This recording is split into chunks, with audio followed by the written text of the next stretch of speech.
Olá, voltamos. Segundo bloco, vamos lá, continuando.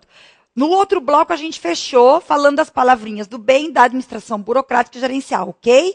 Vamos voltar para as questões que o que tiver que acrescentar, a gente acrescenta. Pega a questão, na minha material, a questão 77.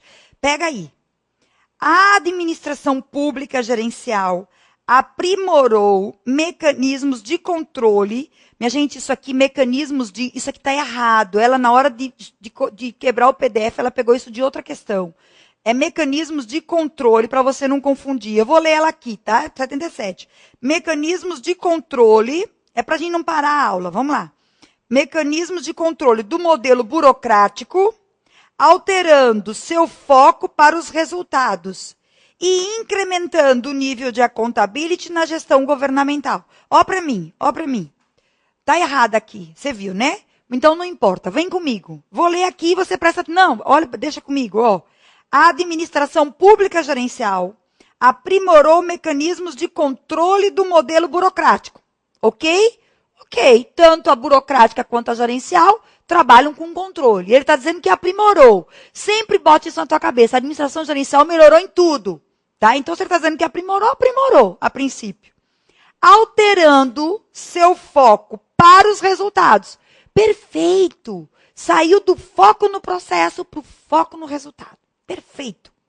Alterando seu foco para os resultados e incrementando o nível de accountability na gestão organizacional. Ou seja, incrementando a prestação de contas e a responsabilização.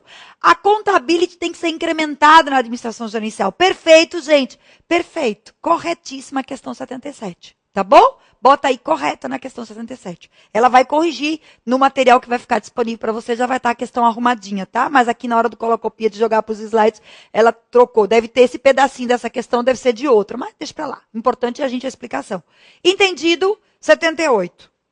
A partir das recentes reformas administrativas, o conceito de serviço público foi alterado, mantendo-se, contudo, um núcleo mínimo de atribuições exclusivas do Estado. Para quê? Olha para mim. O conceito de serviço público nunca foi alterado. Qual o conceito de serviço público? É um serviço voltado para o público. O que foi alterado é a interpretação do serviço público. É isso que diz o plano diretor. O serviço público, gente, na administração burocrática, ele era visto como um serviço com fim em si mesmo. O Estado se voltava para dentro de si mesmo. Era um serviço realizado pelo Estado. Então, aí, por isso que o Estado realizava e executava tudo. Mas o serviço era voltado para o cidadão. Mas na administração gerencial, o foco do serviço público, a interpretação que se dá, é que o serviço público ele é voltado para o cidadão e não voltado para dentro do próprio Estado. Deixa eu explicar melhor. O conceito de serviço público é o mesmo. O que é o serviço público? É um serviço que é voltado para o público, ok? Só que na administração burocrática se dava uma interpretação diferente. Falava-se em serviço público como um serviço realizado pelo órgão público. Tinha que ser executado. E aí, gente, o foco passou a ser o Estado. O Estado se voltou para atender às suas demandas. E acabou esquecendo as demandas do cidadão, que é o foco. Já hoje, na administração gerencial, o serviço público passa a interpretar serviço público com foco no cidadão, que é o que deveria ter sido. Então, veja. A partir das recentes reformas administrativas, o conceito de serviço público foi alterado. Não está bom isso. Não foi alterado o conceito continua o mesmo. Agora, a interpretação que o Estado dava, ou a forma como o Estado agia, vamos dizer assim, do serviço público no passado, era para atender ao serviço público. E hoje é para tentar melhorar para atender o cidadão. Então, o conceito não mudou. Mas aí ele bota, mantendo-se, contudo, um núcleo mínimo de atribuições exclusivas. Pessoal, também não, né? Não se tem um núcleo mínimo de atribuições exclusivas, né? O que existe é um núcleo estratégico e existe um núcleo de atribuições exclusivas. Quais são essas atribuições exclusivas? São as funções de regulamentação, de polícia, de normatização, de fiscalização, de previdência, de fomento às atividades sociais e científicas. São todas atividades, são considerados serviços exclusivos do Estado, que vão ser desempenhados pelo Estado. Ou seja, que o Estado não vai delegar a ninguém. Mas os demais serviços públicos, como saúde, educação, segurança continua sendo exclusivo. Saúde, educação, moradia, né, eles continuam sendo serviço público. Mas eles não precisam necessariamente ser realizados pelo Estado. Na realidade, a gente vai buscar parceiros que realizem esse serviço, mas continuam sendo serviço público. Você entendeu? Então, o conceito não mudou. O que foi que mudou? Que a execução de alguns serviços deixou de estar na mão do Estado, diretamente, e passou a estar nas mãos de outros. Por exemplo, no caso da saúde, em São Paulo, né, várias OS, entidades privadas sem fins lucrativos, estão explorando os hospitais em São Paulo. Ou seja, o serviço deixou de ser público, o hospital continuou sendo público? Continuou. Só que quem está executando não é mais o Estado. O Estado deu para um outro parceiro para que ele executasse aquele serviço. Porque aquele parceiro vai fazer melhor do que ele. E o Estado controla os resultados. Aqui no Nordeste, aqui em Pernambuco, também é a mesma coisa. Né? O governo criou umas unidades de atendimento e deu para uma OCIP para poder, essa OCIP, OS, para executar. Né? E essa OS está lá, dando resultados. Se não der resultados, o governo puxa e continua sendo um serviço público. É um serviço público, só que a execução é que está sendo feita por outro. Então está errado isso. Está errado porque o conceito não mudou e está errado porque não existe um núcleo mínimo de atribuições exclusivas. Existe um núcleo de atribuições exclusivas e os demais serviços continuam sendo públicos, só que estão sendo executados por outros. Tá bom? Essa é a lógica da administração gerencial. Então a 78 está errada. Pode mostrar. 79. A nova gestão pública, apoiada na concepção de interesse público como resultado de um diálogo sobre valores compartilhados, prioriza programas administrativos executados por meio de órgãos governamentais para alcance dos seus objetivos políticos. Vou ler tudo de novo. Li rápido e não sublinhei as palavrinhas do bem ou do mal. Vamos de novo? Como é que a gente tem que ler na prova? A nova gestão pública, leia-se administração gerencial, apoiada na concepção de interesse público, perfeito, interesse público, né? Como resultado de um diálogo sobre valores compartilhados. Ó, falou em compartilhado, diálogo, é tudo bem, tá certo? Ele está enrolando aqui, mas é do bem. Se fosse assim, de valores decididos sozinhos, centralizado, aí era do mal. Mas se ele fala em compartilhados, diálogo, tudo bem. Continua. Prioriza, opa, vamos ver. A palavra prioriza é a palavra perigosa.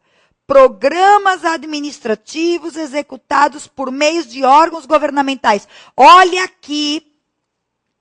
Vem para cá. Execução do Estado. Execução de órgãos governamentais. Isso é característica de quem, gente? Administração burocrática. Porque a administração pública gerencial, olha aqui, cadê? Ó, parceria. Vai encontrar parceiros, não precisa executar diretamente. Vem para cá. Prioriza programas administrativos executados por meio de órgãos? Não! Prioriza programas administrativos executados por meio de parceiros, que pode até ser órgãos, desde que façam melhor. Cuidado com frases aonde diz que no novo modelo de gestão, o Estado é que executa diretamente. Eu disse isso. Então, não pode priorizar a execução direta. Aí vem, para alcance dos seus objetivos políticos? Não, para alcance dos seus resultados, gente. Objetivos políticos, ele tem que ser, a gente sabe que na administração pública os objetivos políticos estão presentes, permeiam todas as decisões. Mas o grande foco da administração pública hoje é o controle de resultados, para o alcance de resultados, e não para o alcance de objetivos políticos. Dar emprego para amigo de jeito nenhum, né? Então, errada 79, palavrinha do mal, tá bom? Próxima, 80. Com relação, esse título deve estar em outro canto, deixa para lá, vamos lá. Tem no teu assim, ó, com relação à gestão da qualidade e assuntos correlatos, julgue os itens se seguem. 80. O Programa de Excelência em Gestão, PEG, destina-se a organizações que buscam implementar o modelo de excelência da gestão e consiste em Excelência de gestão consiste em 6 etapas distintas: sensibilização, autoavaliação, plano de melhorias, apoio à implementação, acompanhamento e medição do impacto. Pessoal, ó para cá. Lembra no teu edital que tinha gestão da qualidade, da Fundação Nacional de Qualidade? Eu disse para ti, pega, entra na página. Ai, Beth, e agora? Você tem tempo, tem uma semana e pouco, é coisa rápida. Fundação Nacional de Qualidade. Programa de Excelência em Gestão. Minha gente, a Fundação Nacional de Qualidade é uma empresa sem fins lucrativos que criou esse programa em excelência de gestão. Ou seja, é um programa que visa, né, que as empresas melhorem cada vez mais os seus processos de trabalho, que as empresas melhorem as suas atividades, as suas tarefas, visando a eficiência, eficácia e efetividade. Né? No fim das contas, o que as empresas querem? Uma certificação. Uma certificação de que eles estão adotando as boas práticas de gestão e aí o reconhecimento da sociedade de que aqueles produtos são os melhores, aqueles produtos são seguros e garantidos, tá certo? Essa é a ideia dos programas de qualidade, dos programas de excelência em gestão, né? Então, vamos lá. Como é que constitui isso? Você vai pegar isso lá, não tem o que explicar, é assim pronto. Né? Tá lá no PEG, tá lá na Fundação Nacional de Qualidade. Esse modelo de excelência, ele envolve essas 6 etapas mesmo. A primeira etapa é uma etapa de sensibilização, no qual você vai na organização, a organização se habilita para participar desse modelo, e aí ela é sensibilizada das necessidades, de todas as variáveis no qual ela vai ser avaliada. Ela vai fazer uma autoavaliação de como ela está, por exemplo, em termos de liderança, em termos de processo. Tem vários indicadores lá que as organizações se autoavaliam. Aí elas se autoavaliam, né, e aí vão olhar dentro da sua autoavaliação o que elas precisam melhorar para alcançar os números, né, que são números padrões, né? E aí elas vão implementar vão criar um plano de melhorias, vão ter um apoio para essa implementação, vão acompanhar e vão medir, né, para que depois elas possam, então, serem certificadas aí pela qualidade, tá certo? Então, isso tá certíssimo. Se você tiver qualquer dúvida, você entra na página da Fundação Nacional de Qualidade e você lê. Aí você diz, Beth, pelo amor de Deus, eu vou ter que estudar cada uma dessas etapas. Não, você tem que saber mais ou menos isso, que é assim que funciona, que existem essas etapas. Dá uma olhadinha nesse programa, como é que acontece a certificação, como é que acontece a premiação, como é que acontece a autoavaliação. Dá uma lida geral no site, né, que você consegue responder as questões de prova, tá bom? Então, correta. 81. Pessoal, 81. O Programa Nacional de Gestão Pública e Desburocratização, GES Pública, recomenda uma ferramenta de gestão denominada autoavaliação, realizada a partir dos instrumentos para avaliação da gestão pública de 1.500 ou 250 pontos. Pessoal, aqui também não tem muito o que explicar. Você vai lá também, www.gespublica.gov.br, que é o Programa de Qualidade do Serviço Público. Né? E esse Programa de Qualidade do Serviço Público, que foi criado na época de Collor, e que veio sendo aprimorado, e no governo de Lula ele juntou aí 2 programas para criar o GES Pública, né? Ele tem esse instrumento de autoavaliação. Você vai entrar lá no site, tem assim, instrumentos de avaliação, de autoavaliação. Aí você vai ver que tem a pontuação 250 pontos, 500 pontos e 1.000 pontos. O que significa isso? Significa que existem itens que você, ao cumprir, você vai ganhar 250 pontos. Depois aí você vai, quer dizer, a cada ano se aprimorando mais, aí você passa a concorrer no de 500 pontos, depois no de 1.000 pontos, que é o máximo que tem, tá certo? E aí a ideia de autoavaliação, né? Você se autoavalia do mesmo jeito que da Fundação Nacional de Qualidade. Você se autoavalia dentro daqueles critérios, estabelece um programa, um plano de melhoria, vai acompanhar e vai medir, tá certo? E aí você vai estar habilitado para ser premiado também, para ter a divulgação do nome da sua empresa como sendo uma empresa que adota as melhores práticas em termos de cidadão, em termos de processo, em termos de liderança e coisas desse tipo, tá bom? Então, isso também está corretíssimo no site, você pega essa resposta. 82. O período pós-guerra americano ensejou prosperidade às organizações, cuja quantidade de produção tornou-se mais importante do que a qualidade, o que reforçou a ideia de se controlar os defeitos em vez de evitá-los. Pessoal, olha para mim. A ideia de qualidade, ele fala aqui em quantidade e qualidade. A ideia de qualidade nasceu com Taylor e Fayol, nos idos de 1900. era o nascimento das organizações mecanicistas, né, do trabalho desenvolvido de forma em massa, né, em larga escala, no qual tinha-se uma área de inspeção que controlava se as peças atendiam aos padrões de qualidade. É uma sementinha para a escola da qualidade que veio a nascer depois da Segunda Guerra Mundial, na década de 50.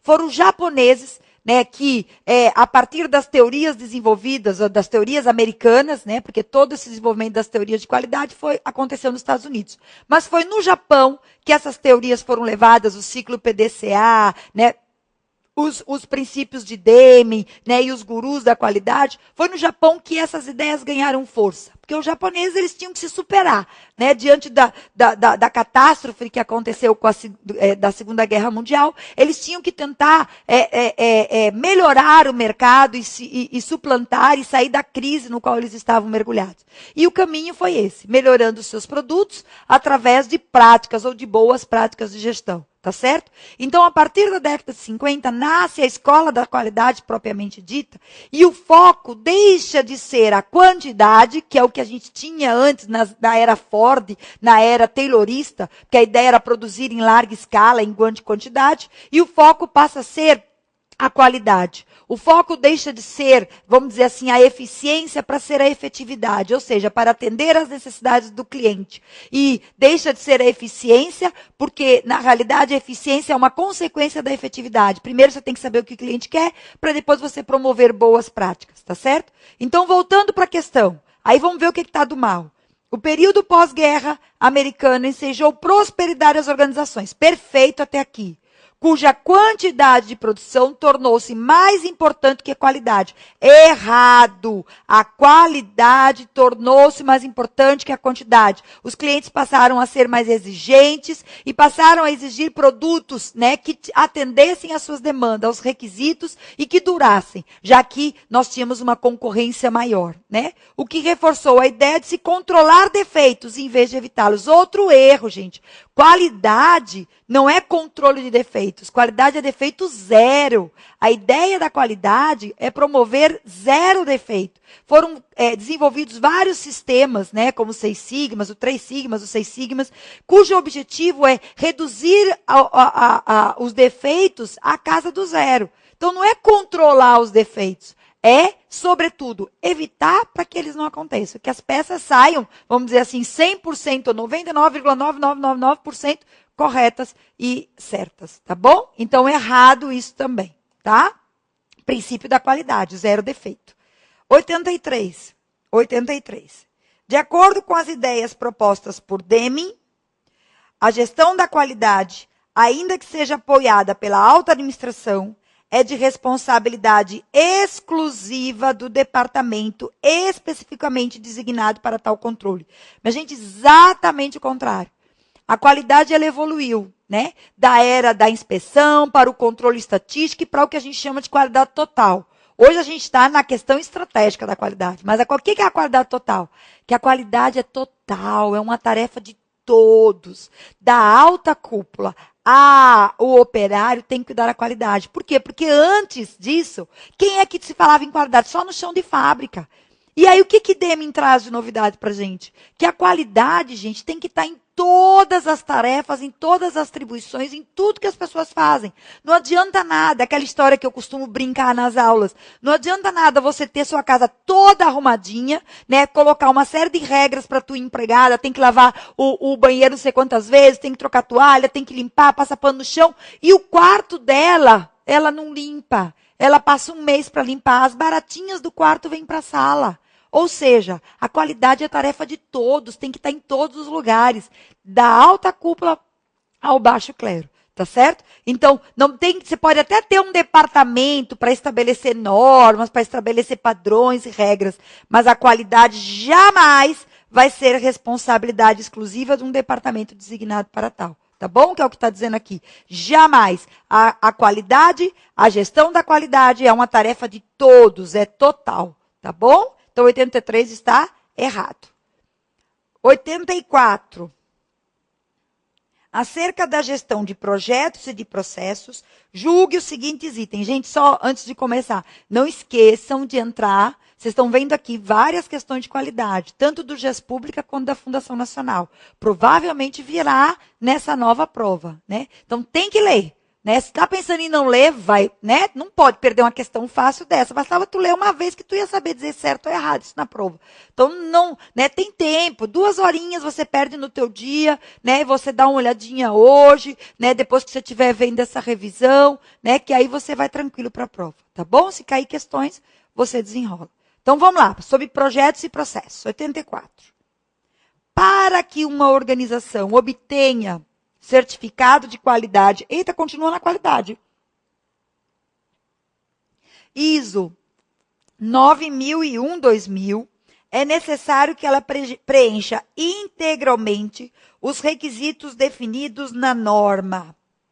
Gente, para que uma organização obtenha a certificação, ela tem que atender a alguns requisitos. Alguns requisitos: padronização, monitoramento e medição de seus processos, manter registros adequados, inspecionar a qualidade, uma revisão sistemática. Ela vai ter que ter uns requisitos lá que você vai abrir na página da Fundação Nacional de Qualidade e que vai ter lá os critérios para a certificação, né? Da ISO 9001, que é a certificação de que aquele produto, né, do selo de qualidade, e aí você pode exportar tudo, né, que teu produto está certificado. Bom, detalhe, quando ele diz assim, que preenche integralmente os requisitos definidos na norma. Quando eu li isso, eu disse, meu Deus do céu. Mas veja, preenche integralmente. A palavra integralmente já está nos soando mal, não está?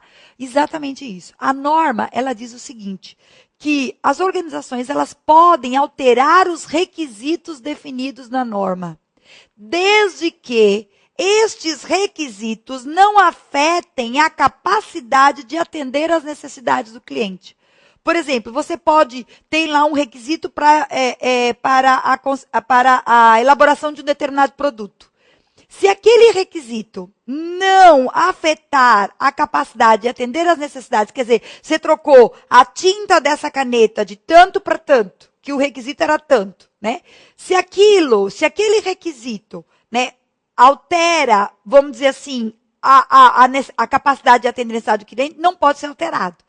Tá certo? Não pode ser alterado. Mas os requisitos, eles podem ser alterados, sim. Porque, veja, o que serve para uma organização não necessariamente vai servir para outra, mesmo que as duas estejam produzindo o mesmo material, né? Então, pode ser alterado. Então, o que está de errado aqui nessa frase? Quando ele diz assim, ó, que ela preencha integralmente os requisitos definidos na norma, né? O integralmente é que é a palavrinha do mal. Por quê? Porque se a norma diz que qualquer um pode, né, alterar os requisitos, inclusive excluir os requisitos, né, desde que não afetem a capacidade de atender aos clientes. Então, se você pode excluir, você não precisa atender integralmente aos requisitos da norma, tá certo? Então, eu interpretei dessa forma, tá?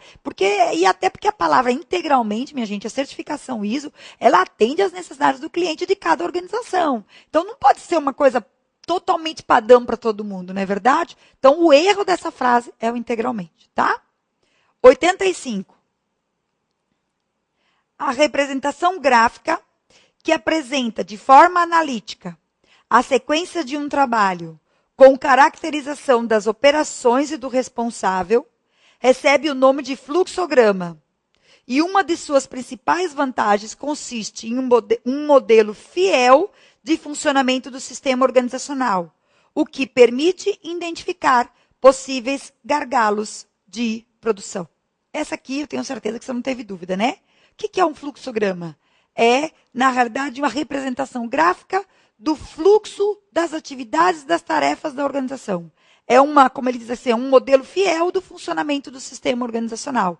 E aí você faz o desenho, né, a representação gráfica, mostrando a sequência do processo, a sequência do trabalho, né, mostrando as operações. Inclusive, tem alguns modelos de fluxograma que mostram os responsáveis por cada atividade daquela, né? E isso permite o quê? Que você identifique gargalos, que você identifique problemas, desperdícios. Então, quando você olha o desenho, você consegue identificar, né, tarefas em duplicidade, tarefas que poderiam ser eliminadas, tá certo? Então, o fluxograma é uma ferramenta de gestão usado como a representação gráfica de todas as operações feitas na organização, usado exatamente para identificar problemas nos processos organizacionais. Certíssimo, não tem errada esse instrumento de gestão. Cuidado, né? Do jeito que eles perguntaram sobre fluxograma, cuidado para eles perguntarem sobre Pareto, sobre Ishikawa, que são ferramentas também de gestão de processos, tá bom? Eles aqui perguntaram de fluxograma, o mais fácil,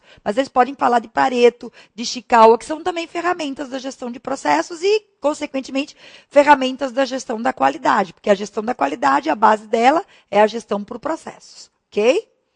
86. De acordo com o PMBOK, a definição da estrutura analítica do projeto é uma atividade que integra o grupos de processo de iniciação. Bom, gente, quem é o PMBOK? É um guia. Olha para mim. Quem é o PMBOK? Espera aí que ele está ajustando. Estou esperando. Você também, né? Vamos, tranquilamente.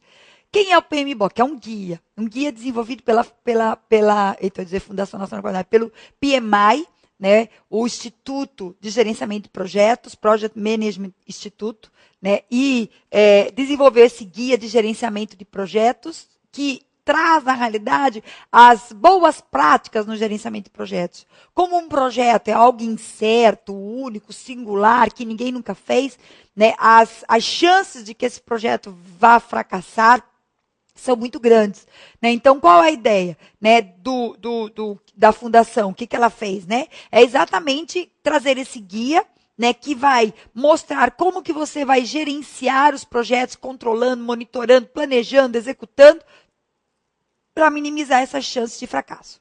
Bom, pessoal, quando a gente fala em gestão de projetos, a gente fala nas 9 áreas do conhecimento, que você tem que saber, as 9 áreas, né? Vamos ver se a gente lembra? Vamos lá fazer uma revisão das 9 áreas do conhecimento? O triângulo da gerência de projetos, quais são? Né? Tempo, custo, começa tudo com escopo. Escopo, tempo, custo, qualidade. Triângulo da gerência de projetos. Essas 4 áreas de conhecimento são importantíssimas, ok? Escopo, tempo e custo. Definição de escopo, tempo, custo, qualidade. Quais são as áreas que margeiam essas 4? Né? Comunicação, integração e riscos. E quem é que está alimentando o sistema? Aquisição e recursos humanos. São as 9 áreas do conhecimento. Para essas 9 áreas do conhecimento, a gente vai ter grupos de processos de trabalho. Planejamento, grupos de processos de planejamento, grupos de processos de iniciação, que é a abertura do projeto, grupos de processo de planejamento, grupos de processo de execução, grupos de processo de controle, monitoramento, avaliação e grupos de processo de encerramento. Se você pegar na internet o guia PMBOK, você vai ver a relação entre as 9 áreas de conhecimento e os processos que devem ser realizados. E aí você vai ver, são 42 atividades que são realizadas, né, dentro dessas 9 áreas de conhecimento distribuídas nesses processos, nesses grupos de processos. Bom, escopo, que é a questão aqui. Escopo, gente, o que é o escopo? É a primeira área de conhecimento que deve ser definida. Por quê? Porque a partir da definição do escopo e da aprovação do cliente ou do stakeholder, patrocinador, né, é que nós vamos dar início ao nosso projeto.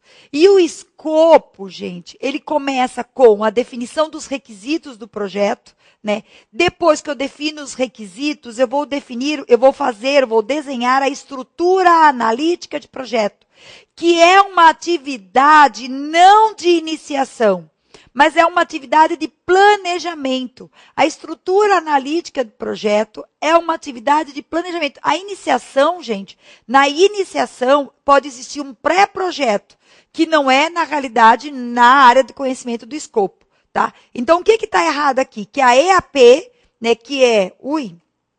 eu botei errado, peraí. A EAP, que a estrutura analítica de projeto, que é uma das atividades da área do conhecimento e escopo, não pertence ao grupo de processos de iniciação, pertence ao grupo de processos de planejamento, tá certo? Se você pegar lá a matriz do PMBOK, que trata dos grupos de processo, você vai ver, vai estar lá EAP, estrutura analítica, está dentro de planejamento. Isso é planejar, estabelecer a estrutura analítica de processo, tá bom?